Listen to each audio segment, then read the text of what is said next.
नमस्कार दोस्तों, आज हम आपको इस वीडियो में सरसों की फसल से संबंधित बहुत ही स्पेशल जानकारी देंगे। अभी हाल ही में हमने एक सरसों की फसल से जुड़ी हुई एक वीडियो अपलोड की थी, जिसमें हमने सरसों की फसल में डाले जाने वाले स्पेशल डोज बताए थे, जिससे आपकी सरसों की फसल का उत्पादन बहुत अच्छा होगा और सरसों में तेल की मात्रा भी बहुत अच्छी होगी। आज इस वीडियो में हम आप लोगों को सरसों की फसल से जुड़ी हुई बहुत ही स्पेशल जानकारी देंगे, जैसे कि पहला, सरसों कब बो सकते हैं। सबसे ज़्यादा उत्पादन के लिए सरसों की बिजाई का सही समय क्या है। दूसरा, स्पेशल डोज में कौन कौन सी खादें डालनी होती हैं, किस तरीके से डालनी होती हैं जिससे हमें 100% रिजल्ट मिले। तीसरा, स्पेशल डोज में जो हमने खादें डाली हैं उनका हम 100% रिजल्ट कैसे लें। बिजाई से पहले खरपतवार को कैसे नियंत्रण किया जाए। फिर बात करें तो सरसों की बिजाई का सबसे बढ़िया तरीका, सबसे बढ़िया विधि कौन सा है। और इस वीडियो में हम बात करेंगे कि आगे चलकर वाइट रस्ट तना गलन की प्रॉब्लम ना आए हमारी सरसों की फसल में। उसके लिए बिजाई करते समय हमें कौन सी सावधानी रखनी चाहिए और बीज उपचारण में हमें कौन से फंजीसाइड लेने चाहिए, ताकि सरसों में आगे चलकर हमें बढ़िया रिजल्ट मिल सके। तो नमस्कार किसान भाइयों,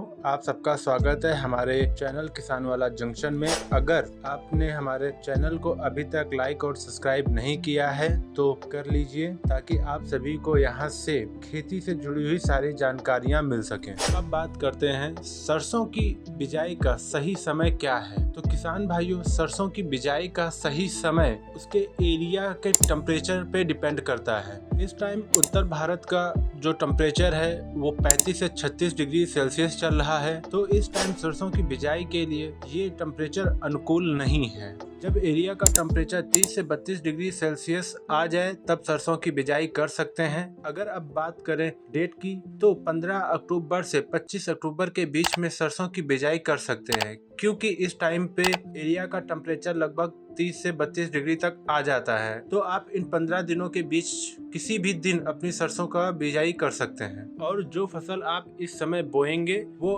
सरसों की फसल आपको अगेती ही मिलेगी और उत्पादन भी आपको बहुत अच्छा मिलेगा। फिर बात करते हैं, अगर आप 20 अक्टूबर से 30 अक्टूबर के बीच में सरसों की बिजाई करते हैं तो क्या उत्पादन कम मिलेगा? नहीं, आपको उत्पादन कम नहीं मिलेगा, लेकिन जो खाद हमने आपको बताई हुई है उसकी मात्रा थोड़ी सी आपको बढ़ाकर डालनी पड़ेगी। आपका जो सीड रेट है वो भी आपको थोड़ा सा बढ़ाकर बिजाई करनी होगी। अब बात करते हैं सरसों की फसल में स्पेशल डोज की। मैंने आपको पिछली वीडियो में ये बताया था कि सरसों की फसल में स्पेशल डोज में कौन कौन सी खादें डालनी होती हैं। आपको सरसों की फसल में DAP, single super phosphate, urea, potash और सल्फर आपको ये स्पेशल डोज में डालनी है या आगे डालने वाले हैं। तो इनका 100% रिजल्ट किस तरीके से लेना है। किसान भाई, इन खादों को छिड़क विधि से खेत में डाल देते हैं और उसके ऊपर से कल्टीवेटर निकाल देते हैं और पाटर लगा देते हैं। फिर ऊपर से सरसों लगा देते हैं। जो ये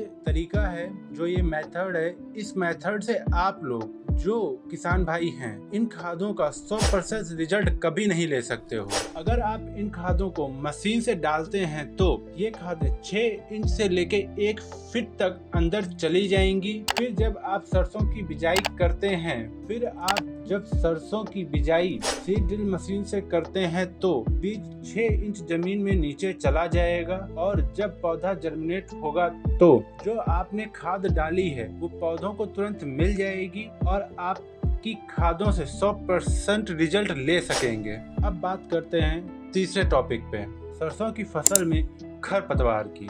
बहुत से खेतों में हमने देखा है सरसों की फसल में बहुत सारे खरपतवार निकल आते हैं। फिर क्या होता है, जो सरसों का पौधा होता है उसके जो तने होते हैं वो पतले पतले रह जाते हैं।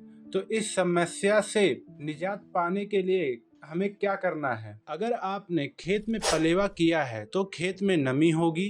जब हम अपने खेत में स्पेशल डोज डालने जा रहे हैं उसी टाइम पे स्पेशल डोज में पेंडामेथिलीन 1 लीटर पर एकड़ के हिसाब से मिलाना है और उसमें से कुछ खाद ले लीजिए। उस खाद को छिड़क विधि से अपने खेत पर बिखेर दीजिए। दूसरा, जब हम पलेवा कर रहे होते हैं तब हम पेंडामेथिलीन का स्प्रे अपने खेत पर कर सकते हैं। इससे पेंडामेथिलीन का खेत के ऊपर एक लेयर बन जाएगी, जिसकी वजह से खरपतवार आपके खेतों में नहीं होंगे। ये 2 तरीके हैं पेंडामेथिलीन को डालने के, जिससे आप अपने खेतों में खरपतवार से होने वाले नुकसान को बचा सकते हैं।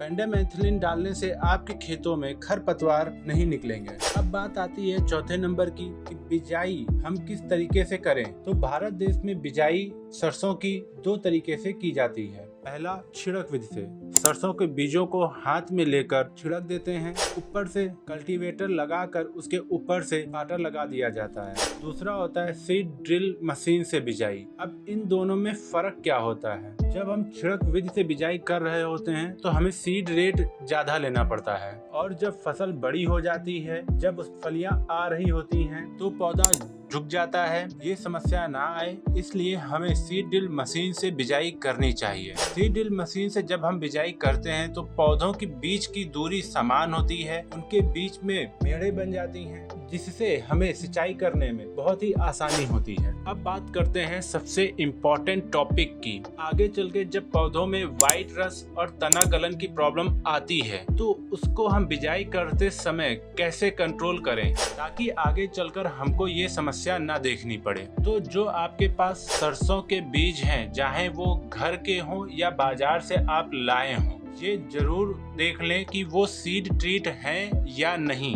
अगर नहीं है तो उनको सीड ट्रीट करना, उनको उपचारित करना बहुत ही आवश्यक है। और अगर घर वाले बीज हैं तो उनको उपचारित करना बहुत जरूरी है। अगर घर वाले बीज हैं तो उनको उपचारित ही करना है। अब आपको बीज उपचारित करने के लिए चाहिए होता है एक फंजीसाइड और एक इंसेक्टिसाइड। आप इंसेक्टिसाइड में हाई मेथोक्सोन ले सकते हैं, या फिर मार्केट में और भी इंसेक्टिसाइड आते हैं, उनको ले सकते हैं। फिर बात करते हैं फफूंदनाशक की, और फफूंदनाशक बहुत जरूरी है क्योंकि यही है जो रोकेगा आपकी फसल में व्हाइट रस्ट की प्रॉब्लम को। फफूंदनाशक में आप कार्बेंडिजम ले सकते हैं, या फिर मैनकोजेब ले सकते हैं, या थीरम ले सकते हैं। इनको लेके आप अपने बीजों को सीड ट्रीट कर लीजिए। बिजाई से पहले आप ये काम कर लीजिए, फिर देखेंगे आप सरसों की फसल से बहुत अच्छा उत्पादन मिलेगा। अगर आपको हमारे द्वारा दी जाने वाली जानकारी अच्छी लगती है तो हमारे चैनल को लाइक और सब्सक्राइब कर लीजिए।